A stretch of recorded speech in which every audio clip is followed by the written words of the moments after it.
إن الحمد لله نحمده ونستعينه ونستغفره ونعوذ بالله من شرور أنفسنا ومن سيئات أعمالنا من يهده الله فلا مضل له ومن يضلل فلا هادي له وأشهد أن لا إله إلا الله وحده لا شريك له وأشهد أن محمدا عبده ورسوله أما بعد واجب الاحترام بھائیو، معزز ساتھیوں اور ہماری ماں اور بہنوں، باب الحث علی الخشوع بلوغ المرام میں جو دوسرا کتاب ہے کتاب الصلاۃ، اس کا 5واں باب ہے باب الحث علی الخشوع، یعنی خشوع اور خضوع کا بیان، نماز کے درمیان خضوع کی اہمیت اور اس کے متعلق یہ احادیث ہیں۔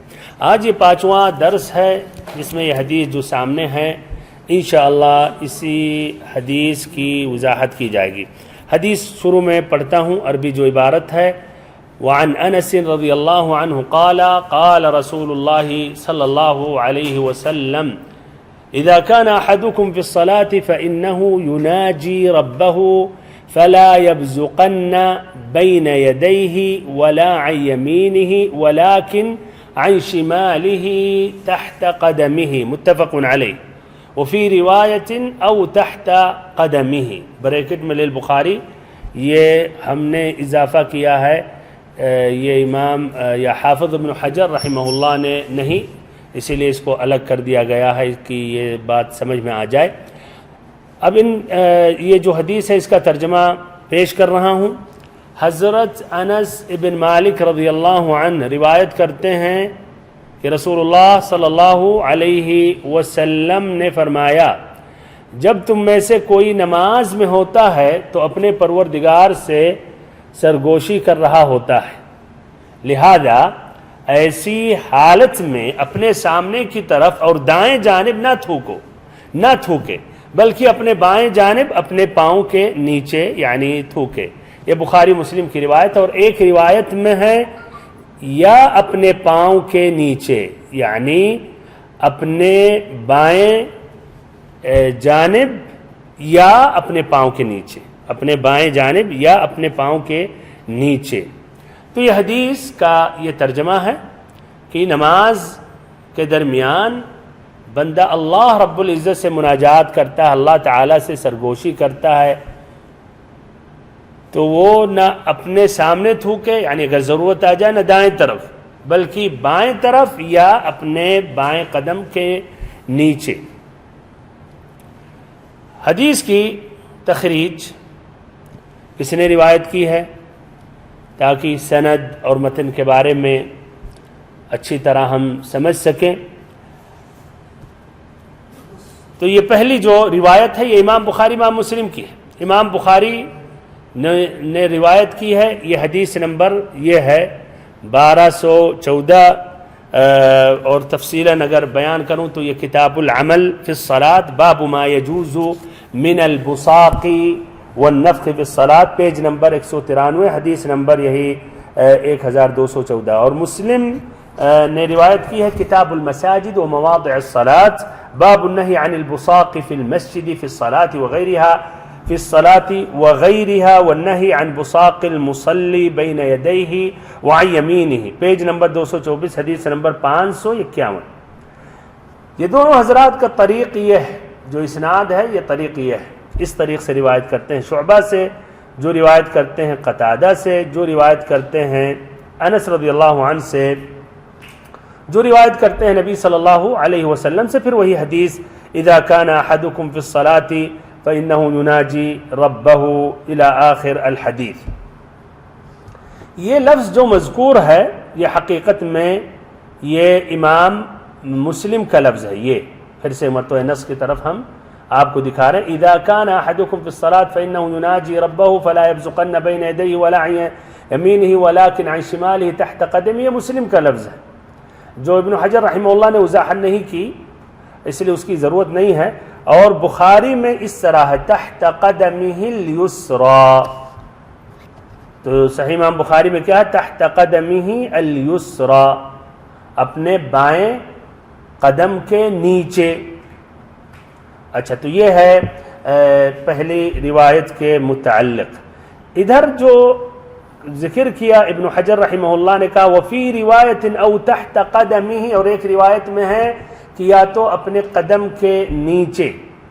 تو یہ جو روایت ہے اس کی تخریج کس نے کی ہے؟ تو اس کی تخریج یہ آپ کے سامنے شجرہ ذکر کر کے بیان کر رہا ہوں، یہ امام بخاری نے روایت کی ہے، یعنی یہ مسلم میں یہ لفظ موجود نہیں ہے۔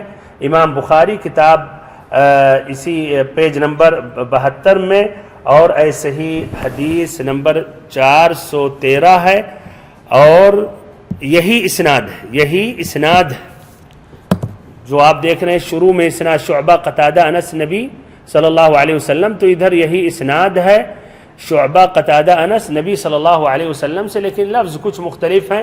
ان المؤمن اذا كان في الصلاة فانما يناجي ربه فلا يبزقن بين يديه ولا عن يمينه ولكن عن يساره او تحت قدمه، ولكن عن يساره او تحت قدمه، تو ادھر کیا آتا ہے؟ یہ لفظ آتا ہے ولكن عن يساره تحت قدمه، تو اس میں اس کی وضاحت ہوگی ولكن عن يساره او تحت قدمه۔ ابھی سے ایک سوال کر رہا ہوں لیکن اس کا جواب ابھی آئندہ ذکر کروں گا۔ کیا فرق ہے دونوں روایتوں میں؟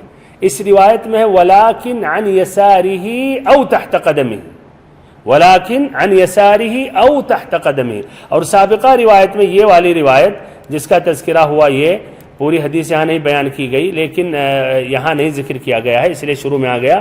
تو اس میں کیا ہے حدیث دیکھیں، اس میں آتا ہے ولكن عن شماله تحت قدمه، وہاں آتا ہے ولكن عن شماله تحت قدمه، تو دونوں میں کیا فرق ہے انشاءاللہ یہ اس وقت یہ آپ سے پھر سے پوچھوں گا، اور جب تک ہم یہ آگے بڑھتے ہیں مقصد اب پورا ہو گیا، سند آپ کے سامنے ہیں۔ بارک اللہ فیکم۔ اب ہم اس کے بعد آگے بڑھتے ہیں اور اس حدیث میں حدیث کے بعد یہ تخریج بیان کرتے ہیں۔ تخریج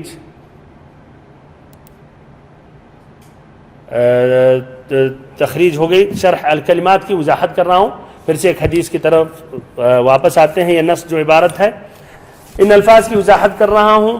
عن انس رضی اللہ عنہ قال قال رسول اللہ صلی اللہ علیہ وسلم اذا كان احدكم في الصلاة فانه يناجي ربه، یہ لفظ جو یناجی سے مراد کیا ہے؟ یہ لفظ جو ہے یناجی ربہ، اس کا ترجمہ کیا کیا گیا ہے؟ سرگوشی کرنا۔ تو مناجات کا اگر تفصیلی معنی لیا جائے تو کیا مراد ہے؟ تو ادھر یناجی سے مراد ہے یہ لفظ فَإِنَّهُ يُنَاجِي رَبَّهُ، عربی میں یہ مناجات سے لیا گیا،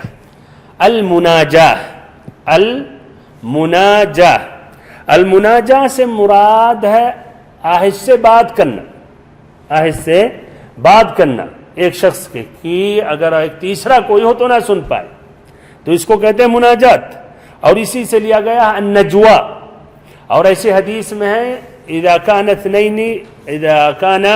اثنين فلا او لا يتناجى اثنان دون الثالث، او اذا كانوا ثلاثة فلا يتناجى اثنان دون الثالث، اگر تین آدمی ہیں ایک ساتھ تو دو ایک دوسرے سے اس طرح خفیہ آہستہ سے سرگوشی نہ کریں، اس لیے اس سے تیسرے شخص کو تکلیف پہنچتی ہے کہ اللہ عالم یہ کیا بات کر رہے ہیں۔ تو یہ مناجات سے یہی مراد ہے۔ تو اب ادھر جو ہے کہ جب تم میں سے کوئی نماز میں ہوتا ہے تو اپنے رب سے مناجا کرتا ہے، یعنی آہستہ یعنی بات کرتا ہے، تو مراد کیا ہے ادھر؟ تو مراد ادھر ہے کہ اللہ تعالیٰ کی طرف متوجہ ہو کر وہ نماز پڑھ رہا ہے، اللہ تعالیٰ کی طرف وہ متوجہ، اللہ تعالیٰ کی طرف ہو کر وہ نماز پڑھ رہا ہے، اللہ تعالیٰ کی طرف مقبل متوجہ ہے، یہ مراد ہے۔ اچھا، مناجات کی کیا شکل ہے ادھر؟ یہی جو دعائیں پڑھتا، قرآن مجید کی تلاوت کرتا ہے، یہ مراد ہے۔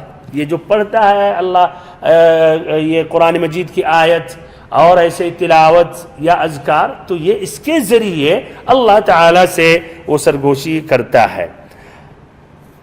فَإِنَّهُ يُنَاجِي رَبَّهُ فَلَا يَبْزُقَنَّ بَيْنَ يَدَيْهِ، تو ادھر حدیث میں منع کیا گیا ہے کہ اپنے سامنے وہ کیا مت تھوکے، ہے کہ نہیں؟ ادھر بین یدیہ فلا یبزقن بین یدیہ، بین یدیہ سے مراد کیا؟ آگے.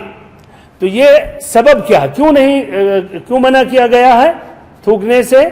اس لیے کہ اللہ رب العزت سے وہ مناجات کر رہا ہے، وہ سرگوشی کر رہا ہے.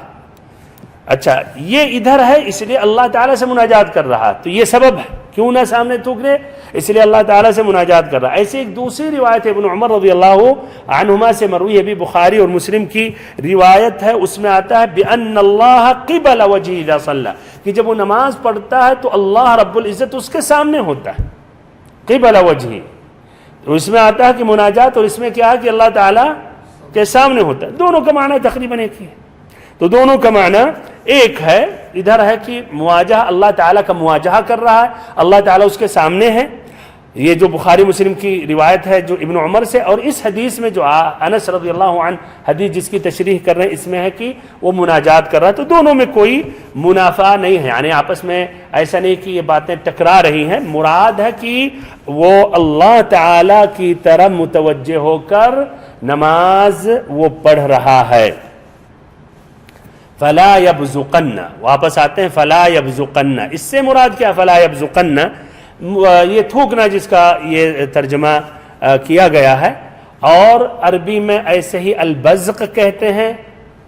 البزق، بزق مانے تھوکنا زا سے، اور زا کی جگہ صاد بھی استعمال کر سکتے ہیں البصق، اور ایسے ہی صاد کو ہٹا کر سین بھی استعمال کر سکتے ہیں، کہہ سکتے ہیں البزق.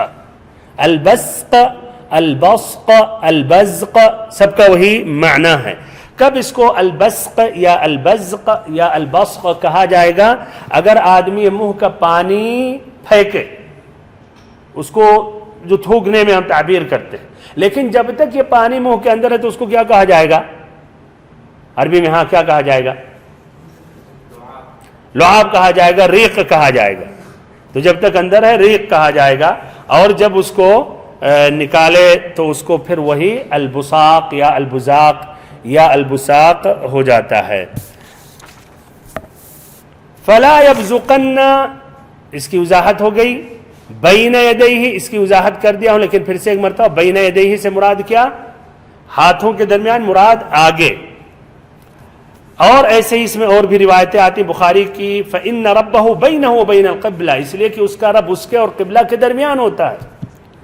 ایسے ابن عمر رضی اللہ عنہما کی حدیث، فإن اللہ قبل وجہ اذا صلی، جب وہ نماز پڑھتا ہے تو اللہ تعالیٰ اس کے سامنے رہتا ہے. اچھا تو یہ واضح ہو گیا کہ آگے تھوکنے سے منع کیا گیا ہے، اس کی حکمت، اس کا سبب یہی ہے. ایسے ہی ولا عن یمینہ، ولا عن یمینہ آیا، نہ ایسے ہی داہنے طرف. اچھا داہنے طرف تھوکنے سے جو منع کیا گیا اس کی کیا حکمت ہے؟ سامنے کا تو ذکر کر دیا گیا، اللہ تعالیٰ سے سامنے ہوتا، اللہ سے مناجات کرتا. اچھا داہنے طرف سے کیوں منع کیا گیا؟ اس حدیث میں کیا اس کی حکمت بیان کی گئی؟ نہیں، اس حدیث میں نہیں. تو دوسری حدیثوں میں کیا ذکر ہے؟ ہاں وہ کیا ہے؟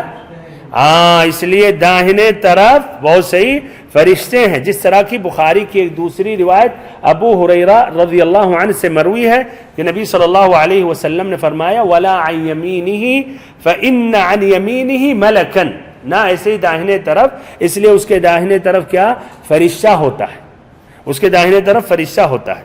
اب اس طرح داہنے طرف جو فرشتہ ہوتا ہے، اس سے کیا بات واضح ہوئی کہ نماز کے باہر کیا تھوک سکتا ہے داہنے طرف؟ نہیں تھوک سکتا ہے نا، اس لیے کہ فرشتہ تو برابر رہتا ہے، صرف نماز میں نہیں. تو ایسے ہی اس سے یہ مفہوم نکالا جا سکتا ہے کہ نماز کے باہر بھی آدمی نہ داہنے طرف خاصتاً نہ تھوکے. اور ایسے آگے جو ہے وہ نماز کے دوران تو آتا ہے کہ جب نماز پڑھتا ہے تو اللہ تعالیٰ سامنے ہوتا ہے، تب بھی احتیاطاً وہ بھی سامنے نہ تھوکے. اب ادھر ایک سوال آ سکتا ہے، آپ نے کہا داہنے طرف فرشتہ ہوتا ہے اس لیے، اور حدیث میں آتا وَلَٰكِنْ عَنْ شِمَالِهِ تَحْتَ قَدَمِهِ، لیکن بائیں طرف اپنے پیروں کے نیچے، اپنے پیروں کے نیچے، بائیں طرف پیروں کے نیچے. اور ابھی آئے گا کہ بخاری میں ہے وَلَٰكِنْ عَنْ شِمَالِهِ أَوْ تَحْتَ قَدَمِهِ، دونوں میں کیا فرق ہے وہ بھی پوچھیں گے. لیکن ادھر ایک سوال یہ آ رہا کہ بائیں طرف یعنی تھوکے، تو سوال ہے بائیں طرف فرشتہ نہیں ہوتا ہے، تب پھر کیوں دائیں طرف تھوکنا منع ہے، بائیں طرف تھوکنا جائز؟ اس کی کیا توجیہ؟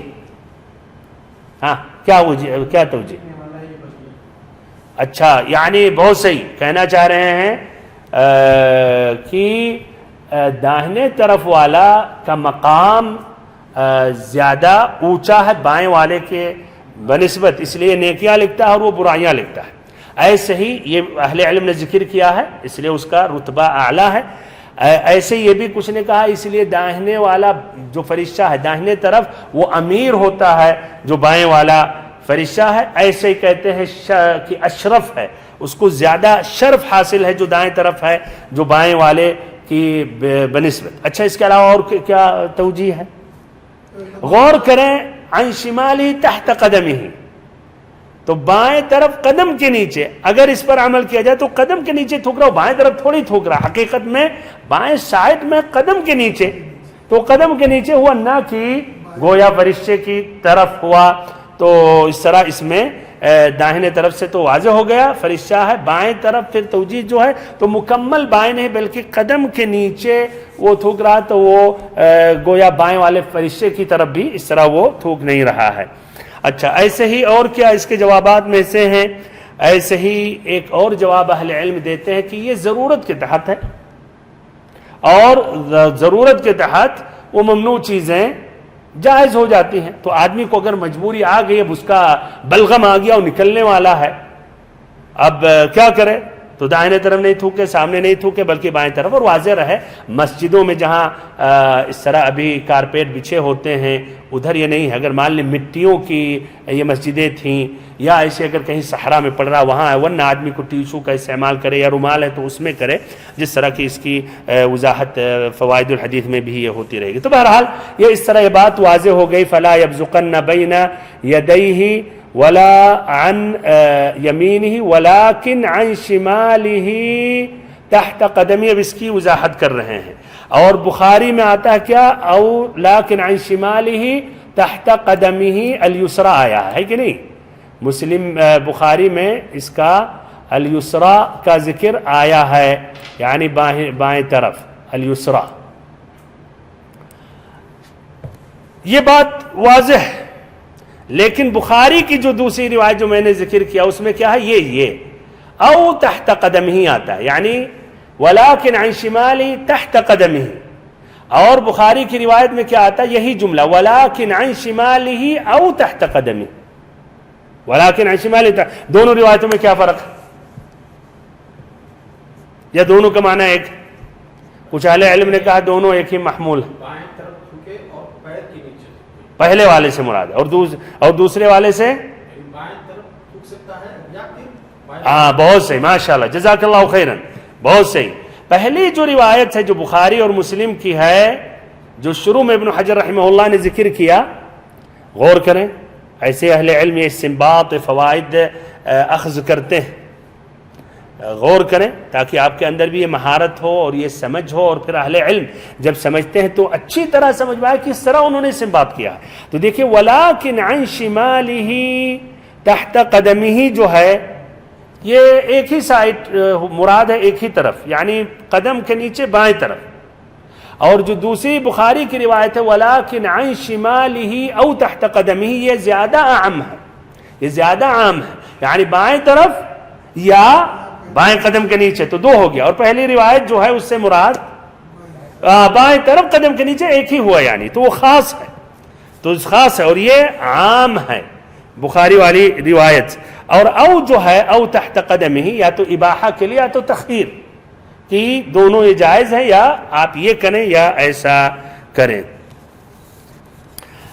ولیکن عن شمالہ، یہ جو لفظ آتا ہے عن شمالہ، کیا مطلقاً ہے کہیں بھی مسجد میں بھی ہے تب بھی بائیں طرف تھوک دے، مصلی ہے تب بھی؟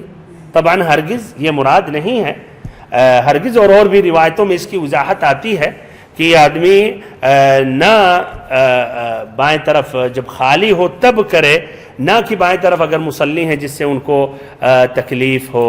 تو بارک اللہ فیکم، اس طرح یہ حدیث کے متعلق یہ باتیں واضح ہو گئیں۔ اب آگے ہم بڑھتے ہیں اور اس میں جو فوائد ہیں وہ ذکر کر رہا ہوں۔ تو پہلا فائدہ اس حدیث میں یہ ہے، ہاں وہ فوائد کیا ہیں؟ ایک اہم فائدہ کیا ہے کہ مصلی نمازی جو نماز پڑھ رہا نہ سامنے تھوکے نہ ایسے ہی داہنے طرف تھوکے، مسجد میں ہو یا غیر مسجد میں ہو، مسجد میں ہو یا غیر مسجد میں ہو۔ کیوں؟ آپ کہنے اچھا اگر ہم صحرا میں پڑھ رہے ہیں تو کیا مشکل ہے دائیں طرف تھوک دیں؟ دائیں طرف کیا تھوک سکتے ہیں صحرا میں اگر ہے؟ نہیں۔ کیوں؟ اس لیے اس کی تعلیل وجہ ہے کہ اللہ رب العزت اس لیے سامنے ہوتا ہے، اللہ تعالیٰ سے مناجات کرتا ہے، اور داہنے طرف کیا ہے؟ وہ فرشتہ ہوتا ہے۔ تو یہ پہلا فائدہ۔ اب سوال یہ ہے، یہ جو نبی صلی اللہ علیہ وسلم نے منع کیا فَلَا يَبْزُقَنَّ، نبی صلی اللہ علیہ وسلم نے کہا تب یہ مت تھوکے آگے اور ایسے ہی داہنے طرف، یہ جو نہیں ہے جو آپ نے منع کیا، یہ نہیں تحریم ہے یا تنزیہ کے لیے ہے؟ تحریم کے لیے ہے، یعنی یہ عمل حرام ہوگا یا مکروہ ہوگا؟ مکروہ ہوگا، یعنی اگر آدمی سامنے تھوکے یا داہنے طرف تو یہ مکروہ ہے، اس کو حرام نہیں کہہ سکتے ہیں آپ یہ کہنا چاہ رہے ہیں؟ نہیں، غلط ہے۔ الاقرب الی الصواب، زیادہ جو ظاہر ہو رہا کہ یہ نہیں تحریم ہے، تو اس طرح سامنے تھوکنا داہنے طرف تھوکنا یہ حرام ہے اور بندہ وہ گنہگار ہے نماز کے درمیان۔ اور اس کی دلیل یہ ہے کہ نبی صلی اللہ علیہ وسلم نے جب ایسے ہی قبلہ کے سامنے میں اس طرح تھوک دیکھا تو آپ ناراض ہوئے اور آپ نے اس سے منع کیا۔ اب رہی بات اگر آدمی کو ضرورت پڑی نماز کے درمیان تو کیا کرے؟ بائیں طرف تھوکے یا اپنے بائیں قدم کے نیچے تھوکے؟ بہت سے یا تو بائیں طرف تھوکے یا اپنے قدم کے نیچے تھوکے۔ طبعاً واضح رہے اگر صحرا میں پڑھ رہا ہے، صحرا میں پڑھ رہا ہے یا ایسے ہی مان لے ایسی جگہ پہ پڑھ رہا ہے جہاں مٹیاں ہیں تو یا سفر میں ہے ایسی جگہ پر تو وہاں، لیکن اگر وہ مسجد میں ہے تو ظاہر بات ہے بائیں قدم کے نیچے بھی بائیں نہیں تھوکے، کارپیٹ اس سے گندگی ہوگی مسجد میں اور یہ صحیح نہیں ہے، اس کا پھر آسانی سے ہٹانا مناسب نہیں ہے، کوئی دوسرا مصلی آئے گا اس کو یہ لگ سکتے ہیں۔ تو یہ پہلا سبق اور پہلا فائدہ جو اس حدیث سے ماخوذ ہے۔ دوسرا سبق اور دوسرا فائدہ یہ ماخوذ ہے کہ ہاں یہ فائدہ آپ بتائیں کیا فائدہ ماخوذ ہے اس حدیث سے؟ اس حدیث کو ابن حجر رحمہ اللہ نے کس باب میں مندرج کیا ہے؟ لکھا ہے باب الحث علی الخشوع فی الصلاۃ۔ تو اس طرح جتنی حدیثیں اس میں مروی ہیں حقیقت میں ان حدیثوں میں غور کریں گے تو آپ یہی معنی پائیں گے کہ نماز میں خشوع کا اہتمام کرنا چاہیے۔ اس حدیث میں بھی اس بات کی تاکید ہے کہ مصلی جو نماز پڑھ رہا ہے ہاں وہ نماز میں خشوع کا خیال کرے، یعنی اخلاص کے ساتھ دل کو حاضر کر کے مکمل اپنے آپ کو اللہ تعالیٰ کی طرح متوجہ ہو کر ان آیتوں پر غور و فکر کرتے ہوئے یہ دعائیں جو ہیں اس کا معنی مطلب سمجھتے ہوئے تدبر کے ساتھ یہ نماز مکمل کرے، اس لیے کہ یہ بندہ اللہ رب العزت کے سامنے کھڑا ہے۔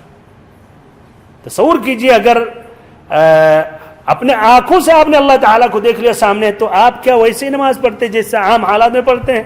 ہرگز نہیں۔ تو حقیقت میں اللہ تعالیٰ آپ کے سامنے اللہ تعالیٰ آپ کو دیکھ رہا ہے، تو آپ کو یہی تو ایمان ہے، یہ آنا چاہیے ایمان آپ کے دل و دماغ میں، پھر ایسے خشوع و خضوع کے ساتھ یہ پڑھنی چاہیے نماز۔ تیسرا سبق، تیسرا فائدہ، شاید ذہن میں بھی یہ سوال آ رہا ہوگا کہ اللہ تعالیٰ تو آسمانوں پر ہے، عرش کے اوپر ہے، پھر یہاں اللہ تعالیٰ کہنے سامنے مت تھوکو، یہ کیا؟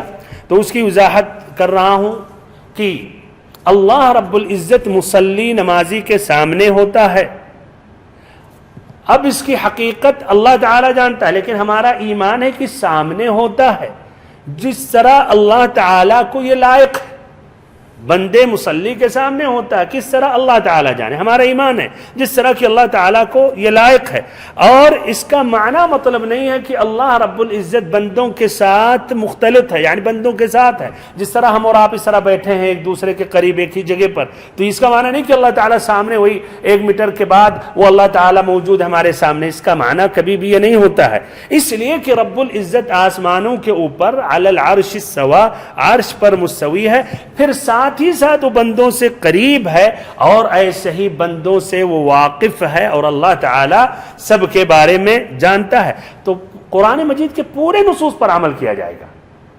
اہل باطل اور اہل حق میں ایک اہم جو فرق ہے، اہل حق پورے نصوص کو سامنے رکھ کر وہ فائدہ استنباط کرتے، اور اہل باطل اپنی من والی حدیث کو لے لیتے، باقی کو چھوڑ دیتے. یہ حدیث لے لیں گے. اب مثلا جو کہتے ہیں کہ اللہ تعالیٰ ہر جگہ ہے، یا اللہ تعالیٰ یہ جو مسئلہ جو الحلولیہ ہے اس سے استدلال کر سکتے ہیں، لیکن یہ استدلال کرنا ان کا اگر ہاں اس مسئلے میں اگر یہی حدیث ہوتی اور حدیثیں نہیں ہوتی تو بات آپ کی صحیح ہے.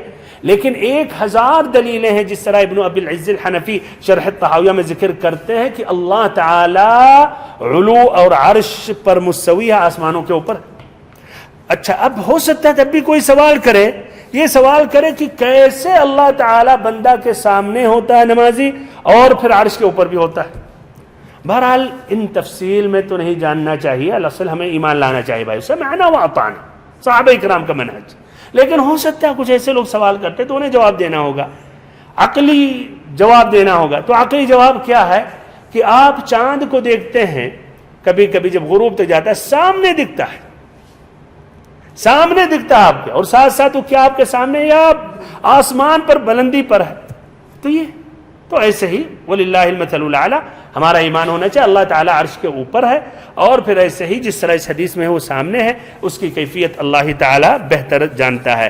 بھائیوں اور بہنوں، چوتھا مسئلہ اس حدیث میں یہ ہے کہ نماز کے باہر یہ سامنے تھوکنا، تو اس کا جواب یہ ہے، ان حدیثوں میں تو ذکر ہے کہ نمازی جب نماز پڑھتا ہے، لیکن اس لیے حکمت یہ بھی بیان کی گئی کہ داہنے طرف فرشتہ ہوتا ہے، فرشتہ برابر رہتا ہے، اسی لیے الاولا اور بہتر یہ ہے کہ آدمی نماز کے اندر نماز کے باہر بھی سامنے اور داہنے طرف نہ تھوکے. بہرحال اس کے علاوہ اور بھی متعدد فائدے ہیں، لیکن یہ اہم فائدے تھے جس کا تعلق باب الحث علی الخشوع سے، اور ایسے ہی اس لیے ایک ضروری بات تھی وہ عقیدے کی اللہ تعالیٰ کی ذات کے متعلق وہ بھی ذکر کر دیا. ان متعدد فوائد کو ہم چھوڑتے ہیں اور آگے بڑھ جاتے ہیں. لیکن چلیے آگئی بات تو ایک سوال کر لیتے ہیں 1 منٹ میں.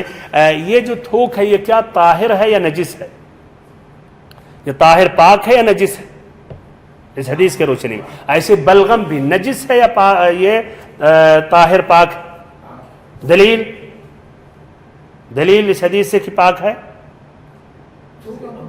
ہاں اس لیے کہ حدیث بائیں طرف تھوکے، اپنے قدم کے نیچے تھوکے. اگر نجس ہوتا تو قدم سے وہ ٹچ ہوتا ہے وہ نجس چیز، اور وہ پھر اس طرح نماز میں شرط ہے کہ آپ کا کپڑا صاف ہو، بدن صاف ہو، وہ جگہ بھی صاف ہو. تو یہ دلیل ہے کہ وہ پاک ہے. اور وہ بھی اگر نجس ہوتا تو حکم نہیں دیا جاتا کہ مسجد میں جہاں مٹیاں ہیں کہ بائیں طرف اس کو تھوکو. خلاصہ کلام اس حدیث کا خلاصہ یہ ہے کہ نماز کے دوران سامنے تھوکنا یا داہنے طرف تھوکنا یہ حرام اور ناجائز ہے، بلکہ آدمی کو ضرورت ہو تو بائیں طرف یا بائیں قدم کے نیچے تھوکے. اور اس سے بھی اولا یہ ہے کہ آدمی مرد ہو یا عورت وہ ٹیشو کا استعمال کریں اور رومال میں، اور اس جگہ کو اس طرح خاص جہاں کارپیٹ بچھے ہوئے ہیں اس کو گندا نہ کریں. بارک اللہ فیکم وجزاکم اللہ خیراً.